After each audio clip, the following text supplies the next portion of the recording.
রাজ্য সরকারের বিভিন্ন দপ্তরে শূন্য পদগুলো অবিলম্বে পূরণ করা সহ বিভিন্ন দাবিতে শনিবার ডিওয়াইএফআই ও টিএসইউর ডাকে উদয়পুর জামতলা থেকে অনুষ্ঠিত হয় এক মিছিল।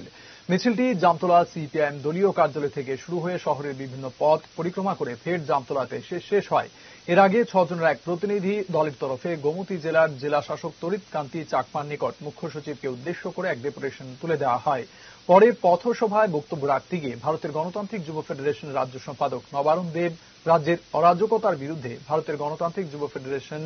ও উপজাতি যুব ফেডারেশনের পক্ষ থেকে রাজ্যের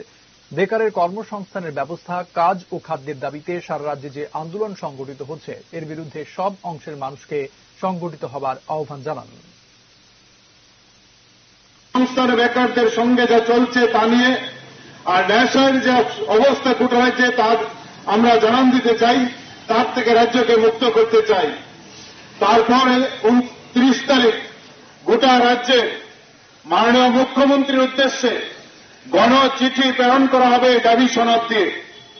আমরা রাজ্যের বেকার যুবক যুবতীরা যখন রাস্তায় নামছে আমরা দেখছি,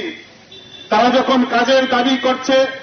তারা যখন নিশ্চিত একটা কর্মসংস্থানের দাবি করছে,